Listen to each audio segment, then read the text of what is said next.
जय हिंद। अभी तक हमने अध्ययन किया कि संख्याएं उसके प्रकार क्या हैं और दूसरा टॉपिक हमने अध्ययन किया प्रतिशत। प्रतिशत का ही कॉन्सेप्ट इस्तेमाल होता है लाभ हानि में और आज हम स्टार्ट करने जा रहे हैं कौन सा टॉपिक, लाभ हानि। ठीक है ना। तो लाभ हानि को समझने से पहले एक छोटी सी स्टोरी को सुनते हैं, पर ध्यान रखिएगा प्रतिशत बहुत जरूरी है आपसे लाभ हानि बनने के लिए। अगर आपसे परसेंटेज नहीं बनेगा तो प्रॉफिट एंड लॉस कभी भी नहीं बन पाएगा आसानी से। इसलिए पहले परसेंटेज समझ लें, अदरवाइज कल फॉर्मूला रटते रह जाएंगे और एक बार करना सीख भी जाए तो फिर भूल जाएंगे। इसलिए पहले परसेंटेज को समझिए, फिर लाभ हानि पे आते हैं। ठीक है ना। चलिए, तो लाभ हानि को समझने से पहले एक छोटी सी स्टोरी सुनते हैं, क्योंकि स्टोरी जो है आपको रियल लाइफ से कोरिलेट करती हैं और वही आपको समझाती हैं कि जो टॉपिक आपको पढ़ाया जा रहा है रियल लाइफ में कहाँ यूजेबल है और क्या कॉन्सेप्ट है उसके। ठीक है ना। तो ध्यान देते हैं, रामू क्या है। रामू एक मान लीजिए थोक व्यापारी है, सॉरी रामू एक दुकानदार है। और ये दुकानदार क्या कर रहा है, ये दुकानदार थोक व्यापारी से एक फ्रिज खरीदता है 12,000 रुपए में और इसे बेच रहा है वो रीना को कितने में, 15,000 रुपए में। किसको बेच रहा है, रीना को बेच रहा है। ध्यान दीजिएगा, तो रामू को फायदा हुआ कि नुकसान हुआ। ऑब्वियस सी बात है, अगर वो 12 में खरीद रहा है और 15 में बेच रहा है तो रामू को फायदा होगा। कितने का होगा, 3,000 रुपए का फायदा होगा। तो रामू को होने वाला फायदा जो है वो 3,000 रुपए है। ये चीज आपको समझ में आ रही है और दिखाई भी दे रही है। ध्यान से देखिएगा, रामू ने जो खरीदा या जितने में खरीदा वो रामू का क्या कहलाएगा, वो रामू का कहलाएगा क्रय मूल्य। अर्थात खरीदी का मूल्य, खरीदने में जितना खर्चा लगता है वो मूल्य क्रय मूल्य कहलाता है। और रामू ने जितने में बेचा वो रामू का विक्रय मूल्य कहलाएगा। जो बेचने की कीमत होती है, जो बेचने से पैसा मिलता है, उसे हम विक्रय मूल्य कहते हैं, यानी सेलिंग प्राइस कहते हैं। जितने में खरीदते हैं उसे क्या कहते हैं, क्रय मूल्य यानी कि कॉस्ट प्राइस कहते हैं। और जो रीना है, रीना कितने में खरीद रही है, रीना खरीद रही है 15,000 रुपए में ना। तो रामू बेच 15,000 में रहा है, रीना खरीद 15,000 में रही है। तो रीना के खरीदने का मूल्य यानी रीना का क्रय मूल्य, या यूं कहें कि रीना का कॉस्ट प्राइस कितना होगा, वो होगा 15,000। सेम ही स्टोरी जो कि यहाँ पे लिखी हुई है कि रामू एक दुकानदार है जो कि थोक बाजार से फ्रिज को 12,000 रुपए में खरीदा और उसे रीना को 15,000 में बेच दिया। तो बेचने के बाद इस परिस्थिति में रामू के लिए क्रय मूल्य कितना है, 12,000 रुपए। और रामू के लिए विक्रय मूल्य कितना है, 15,000 रुपए। जितने में खरीदा वो क्रय मूल्य, जितने में बेचा वो विक्रय मूल्य। अब परिभाषा पढ़ते हैं। परिभाषा क्यों जरूरी होती है, मैंने पहले भी समझाया है आपको कि एमपीपीएससी आपसे डायरेक्टली परिभाषा पूछती है। एमपीपीएससी आपसे क्या पूछती है, परिभाषा या डेफिनेशन। एमपीपीएससी आपसे क्वेश्चन कम या न्यूमेरिकल कम पूछ सकती है, पर डायरेक्टली डेफिनेशन 3 नंबर में आ जाती है। और मैथमेटिक्स का स्टूडेंट हमेशा परेशान हो जाता है कि डेफिनेशन क्या लिखें, क्योंकि वो जीवन भर न्यूमेरिकल सॉल्व करता है।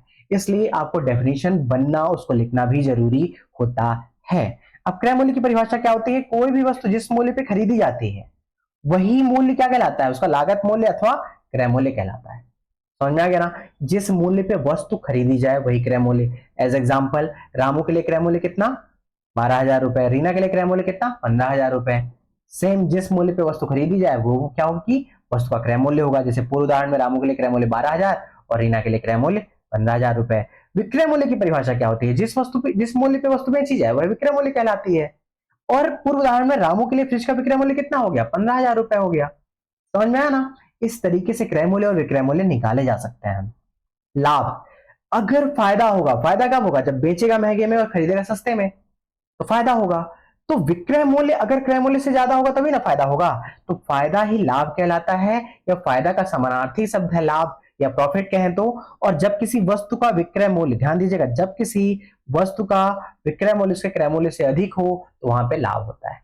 ये एक छोटी सी परिभाषा है और आप कोई भी एग्जाम्पल लिख दीजिए, आराम से आपको 3 नंबर मिल जाएंगे। ठीक है ना। तो आपको परिभाषा लिखना आना चाहिए, और लाभ बराबर विक्रय मूल्य माइनस क्रय मूल्य, ये आपका फॉर्मूला हो गया। ठीक है ना। क्योंकि जितने में बेचा जाएगा उसको जितने में खरीदा जाएगा अगर माइनस कर दिया गया तो आपको प्रॉफिट मिल जाएगा। सेम फॉर्मूला इस्तेमाल करके पूर्व उदाहरण में हमने 15,000 माइनस 12,000 कर दिया, तो रामू को मिलने वाला लाभ कितना हो गया, 3,000 रुपए का हो गया। अगर हानि के संदर्भ में बात करें, ध्यान दीजिएगा, ये 3,000 वही वैल्यू है जो यहाँ पे आई थी। समझ में आया ना। इस तरीके से आप लाभ निकाल लेते हैं। अगला जो आपका टॉपिक है वो है हानि। हानि क्या होती है, हानि मतलब नुकसान। तो खरीदेगा अगर महंगे में और बेचेगा सस्ते में तो क्या होगा, आपको नुकसान होगा ना। तो हानि जो होती है आपकी नुकसान होती है। और नुकसान तब होगा जब आपका क्रय मूल्य ज्यादा होगा किससे, विक्रय मूल्य से। तो क्रय मूल्य उसके विक्रय मूल्य से अधिक हो तो वहां वस्तु पे हानि होती है, और हानि बराबर क्रय मूल्य माइनस विक्रय मूल्य होता है। समझ में आ गया? इस तरीके से हम आगे सॉल्व करते हैं। अब पढ़ते हैं, जैसे एग्जांपल में देखिए, सुनीता ने 400 में एक वस्तु खरीदी या एक पुस्तक खरीदी और विभा को वही पुस्तक 300 रुपए में बेच दी, तो उसको लाभ होगा कि हानि होगी? ऑब्वियस सी बात है, उसको हानि होगी। और क्रय मूल्य माइनस विक्रय मूल्य किया तो वैल्यू आ गई हमारी 100 रुपए हानि। अब हम करते हैं परसेंटेज लाभ या परसेंटेज हानि, ठीक है ना? तो परसेंटेज लाभ और परसेंटेज हानि कैसे निकालते हैं? प्रत्येक 100 रुपए पर जितना लाभ, ध्यान दीजिएगा, इसको यहां पे समझने से पहले पहले हम देखते हैं परसेंटेज। परसेंटेज के कॉन्सेप्ट को अगर फिर से रिवाइज करें या फिर से याद करें तब समझेंगे कि लाभ प्रतिशत क्या होता है और हानि प्रतिशत क्या होता है। आपको ये जो फॉर्मूला लिखा दिख रहा है, ये फॉर्मूला तो आपको याद होगा ना? टॉप राइट कॉर्नर पे जो फॉर्मूला लिखा हुआ है, ये फॉर्मूला किसका है? ये फॉर्मूला है किसका? प्रतिशत का, ठीक है ना? अब प्रतिशत का फॉर्मूला हम यूज कर रहे हैं लाभ प्रतिशत और हानि प्रतिशत के फॉर्मूले को निकालने के लिए। ध्यान दीजिएगा कैसे। क्रय मूल्य आपकी हमेशा मूल संख्या होती है। ध्यान दीजिएगा, जब हम लाभ परसेंटेज या हानि परसेंटेज निकालते हैं उस परिस्थिति में क्रय मूल्य हमेशा मूल संख्या होती है, और लाभ परसेंटेज या हानि परसेंटेज आपकी परसेंटेज वैल्यू होती है, और लाभ और हानि होता है वो आपका मूल संख्या का प्रतिशत मान होता है। अब इन्हीं तीनों को आप क्या इस फॉर्मूले पे रख देंगे तो आपको लाभ परसेंटेज और हानि परसेंटेज का फॉर्मूला आ जाएगा। अब मान लीजिए तब की कंडीशन ले लेते हैं जब आपको क्या हो रहा है, लाभ हो रहा है। क्या हो रहा है? लाभ हो रहा है। तो लाभ होने की स्थिति में क्या होगा? मूल संख्या क्या होगी हमारी? क्रय मूल्य, यानी कि क्रय मूल्य गुणे लाभ परसेंटेज। लाभ होगा तो हम लाभ परसेंटेज निकालेंगे ना, तो लाभ परसेंटेज बटे 100। एग्जैक्टली वही चीज हम फॉर्मूले में रख रहे हैं जो जहां पे है, इसमें परसेंटेज के फॉर्मूले में, बराबर क्या हो जाएगा? लाभ हो जाएगा। अब आप एक काम कीजिए ना, आप इसको आगे हल कीजिए। आगे हल करेंगे तो क्या होगा, ध्यान से देखिएगा। ये 100 जो है वो लाभ के साथ गुणा में हो जाएगा क्योंकि इधर भाग में है, और क्रय मूल्य जो है वो भाग में चला जाएगा क्योंकि ये गुणे में, ठीक है ना, लेफ्ट साइड में। तो प्रक्षांतरण किया तो लाभ बराबर क्या हुआ? लाभ परसेंटेज बराबर, लाभ परसेंटेज बराबर हो गया लाभ गुणे 100 बटे क्रय मूल्य। यही हो गया ना? और अगर आप ध्यान से देखें तो आपका एग्जैक्टली लाभ परसेंटेज का यही फॉर्मूला है। लाभ परसेंटेज बराबर लाभ गुणे 100 बटे क्रय मूल्य होता है। ये फॉर्मूला कहां पे लिखा है? ये ध्यान दीजिएगा, ये फॉर्मूला यहां पे भी लिखा हुआ है, और ये फॉर्मूला थोड़ा नीचे चले जाएंगे आपको तो ये लिखा हुआ मिल जाएगा। और ये फॉर्मूले जो डेरिवेट होते हैं ना, ये प्रतिशत के फॉर्मूले से आते हैं। कहां से आते हैं? परसेंटेज के फॉर्मूले से। ये जो ऊपर के 3 फॉर्मूले हैं वो कहां से आए? वो अपने इसी फॉर्मूले से आ गए, लाभ बराबर विक्रय मूल्य माइनस क्रय मूल्य। इनका आपस में प्रक्षांतरण किया तो विक्रय मूल्य बराबर क्रय मूल्य प्लस लाभ हो गया, और क्रय मूल्य बराबर विक्रय मूल्य माइनस लाभ हो गया। ये तीनों फॉर्मूले आपस में एक दूसरे से आ जाते हैं। इस फॉर्मूले को समझा दिया था मैंने कैसे आया आपको, और इसी फॉर्मूले से बाकी के नीचे के दोनों फॉर्मूले आ जाते हैं। तो हमने ये फॉर्मूला और ये फॉर्मूला सीख लिया आपस में आ जाने के कारण। और ये फॉर्मूला जो लाभ परसेंटेज का है वो कैसे आया? वो प्रतिशत के फॉर्मूले से आया। किससे आया? परसेंटेज के फॉर्मूले से आया। और परसेंटेज के फॉर्मूले से आपने लाभ परसेंटेज का फॉर्मूला निकाला।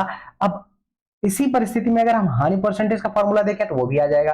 कैसे? ध्यान दीजिएगा, इस पे इसको क्लियर करते हैं। अब समझिएगा, मूल संख्या यहाँ क्रय मूल्य है, ठीक है, हानि परसेंटेज हमारा परसेंटेज वैल्यू है, और अगर हम लाभ या हानि की बात करें तो हानि हमारी मूल संख्या है। परिस्थितियां क्या है? इस बार हानि हो रही है। क्या हो रही है? हानि हो रही है। तो हम क्या करेंगे? हम करेंगे क्रय मूल्य गुणे हानि परसेंटेज बटे 100 बराबर क्या हो जाएगा आपका?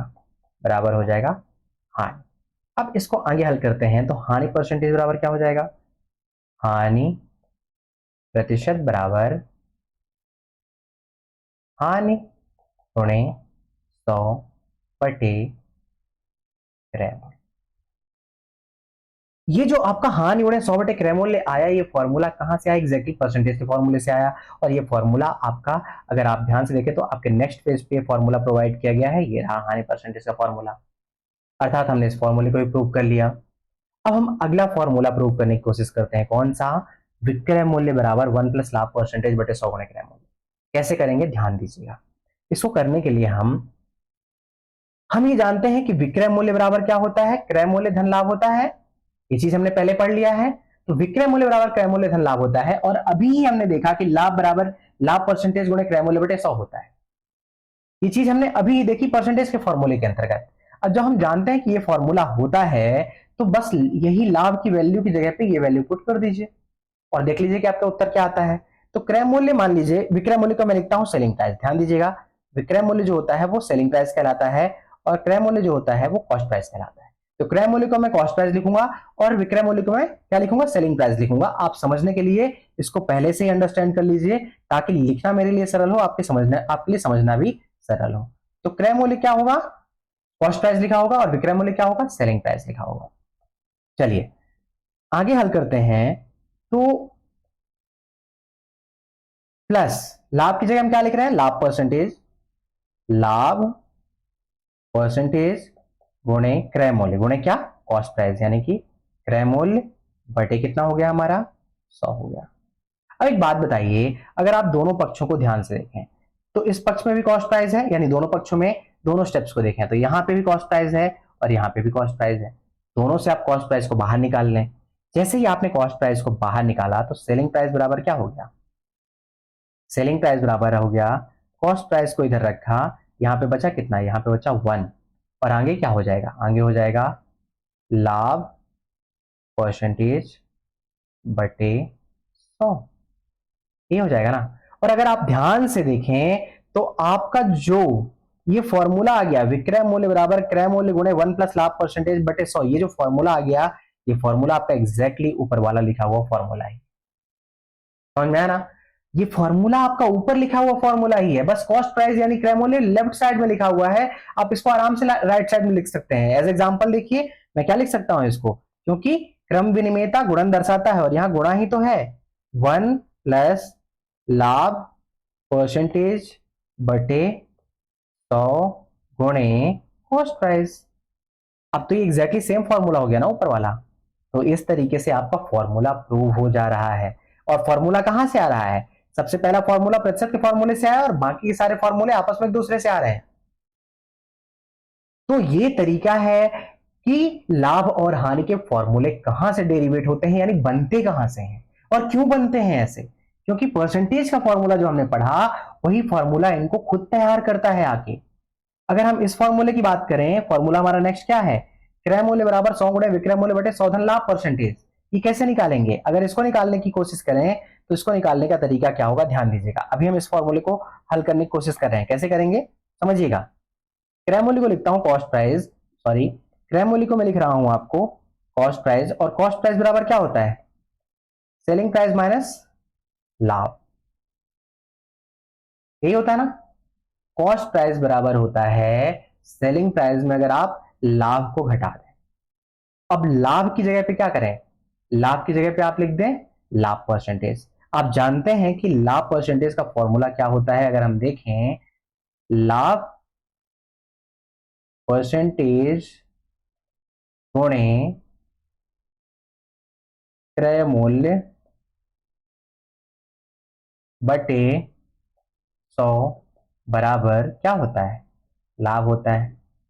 यही चीज होती है ना जो हमने पिछले इमेज में देखा था, ये एग्जैक्टली वो इमेज रही, कहां रही हमारी, ये वाली इमेज, एग्जैक्टली इसी इमेज में जो हमने देखा था ना, यही चीज हमारी क्या है, यही चीज हमारी यहां पे है नेक्स्ट पेज में।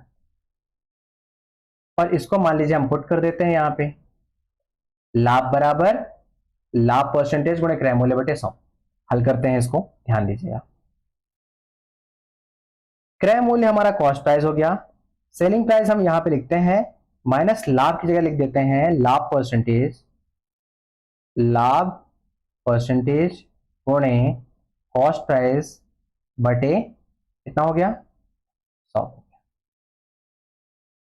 क्योंकि कॉस्ट प्राइस आपकी राइट साइड में, इसको लेफ्ट साइड में लेके आइए। तो यहां पे क्या होगा, कॉस्ट प्राइस हो गई, और कॉस्ट प्राइस के बाद कॉस्ट प्राइस प्लस लाभ परसेंटेज गुणे कॉस्ट प्राइस बटे 100 बराबर क्या हो गया, बराबर हो गया सेलिंग प्राइस। अब इसको आगे हल करते हैं।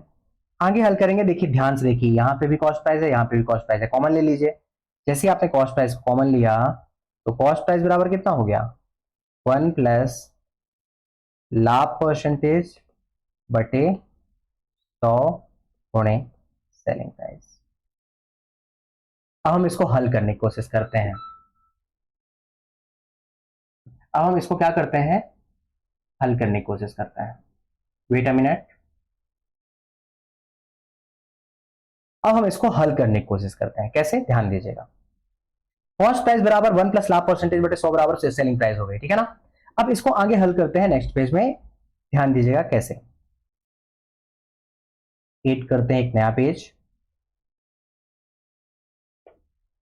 ये वाला पार्ट जो हमारा दिया हुआ है, ध्यान से देखिएगा, 1 प्लस लाभ परसेंटेज बटे 100, इस पार्ट को हम राइट साइड में ले जाके क्या करेंगे, इसको राइट साइड में प्रक्षांतरित कर देंगे। प्रक्षांतरण करने से क्या होगा, ध्यान दीजिएगा, प्रक्षांतरण करने से होगा कॉस्ट प्राइस यानी कि क्रय मूल्य बराबर, पहले हमारा राइट साइड में क्या था, विक्रय मूल्य यानी सेलिंग प्राइस थी, तो विक्रय मूल्य गुणे कितना हो जाएगा,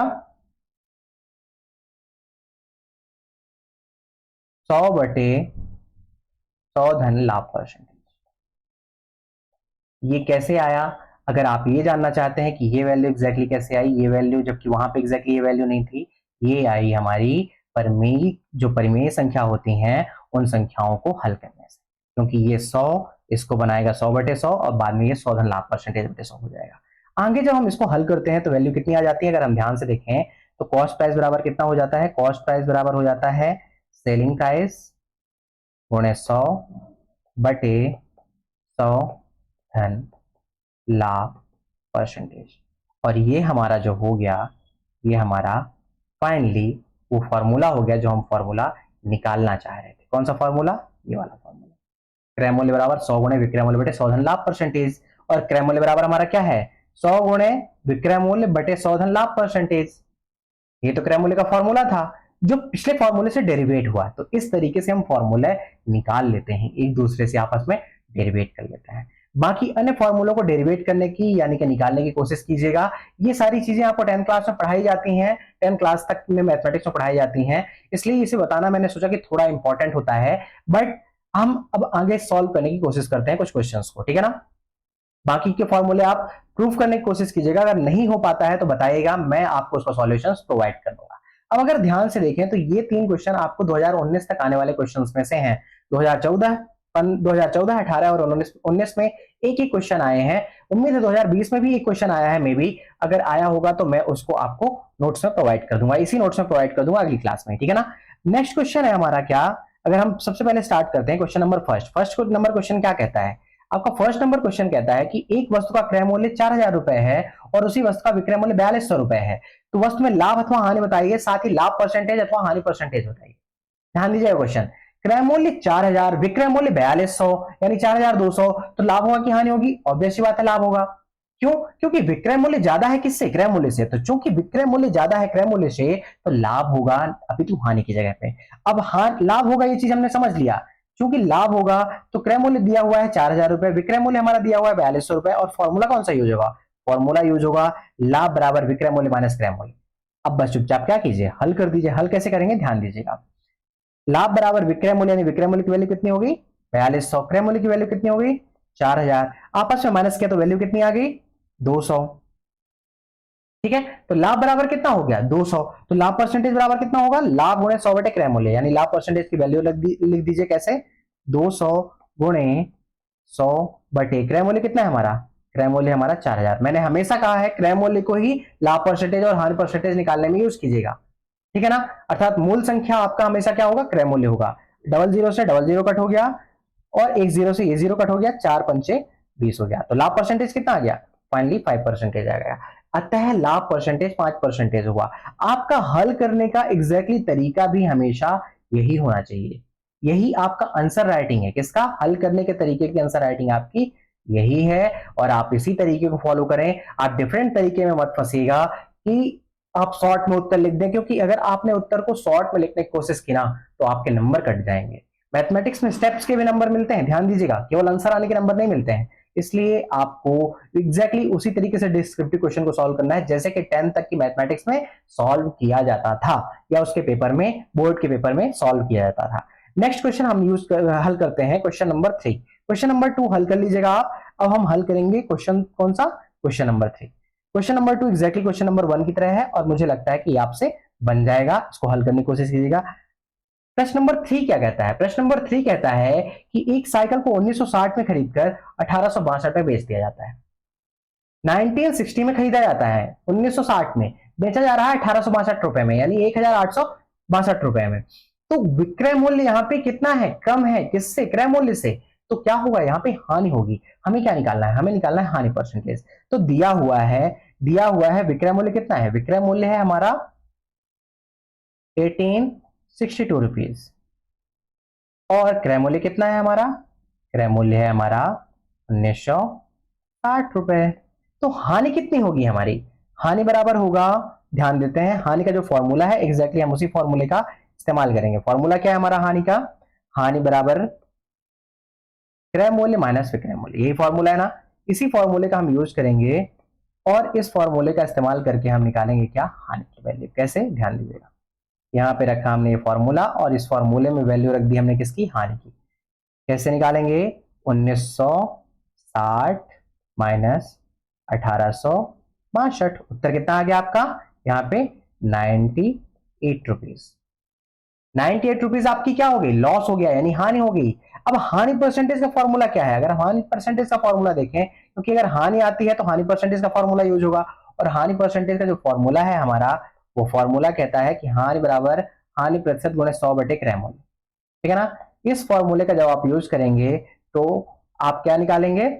सॉरी, हानि प्रतिशत बराबर हानि गुणे 100 बटे क्रय मूल्य। इस फॉर्मूले का इस्तेमाल करके आप निकालेंगे हानि परसेंटेज। ठीक है, ध्यान दीजिएगा कैसे। हानि परसेंटेज बराबर हानि, हानि कितनी है आपकी? 98 गुणे 100 बटे क्रय मूल्य कितना है आपका? क्रय मूल्य है आपका 1960। अगर आप इसको कट करने करें कोशिश तो 14 सतह 98 और 14 एकम 14, 14 चौको 56, 140, 7 2 जा 14, 0 से 0 कट हो गया, 2 5 जा 10, यानी आपका फाइनली हानि परसेंटेज आ गया 5%। अतः हानि प्रतिशत बराबर 5%। इस तरीके से आप क्वेश्चन सॉल्व कर लेते हैं और इसी तरीके से आप उत्तर निकाल लेते हैं। ठीक है ना। अब आपने प्रश्न नंबर 3 कर लिया, प्रश्न नंबर 1 कर लिया। आगे हम क्वेश्चन नंबर स्टार्ट करेंगे। कौन सा हल करना? क्वेश्चन नंबर आपका कौन सा?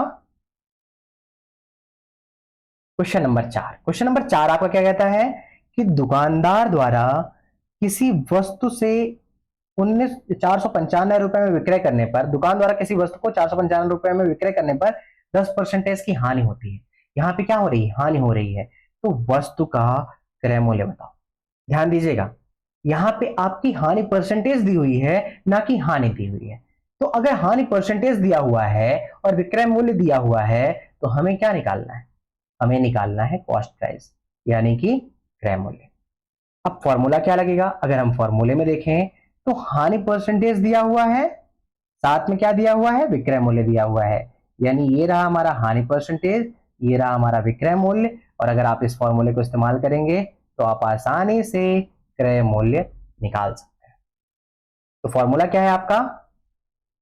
फॉर्मूला है आपका क्रय मूल्य गुणे 100, सॉरी, क्रय मूल्य गुणे 100, क्रय मूल्य बराबर 100 गुणे विक्रय मूल्य बटे 100 माइनस हानि परसेंटेज।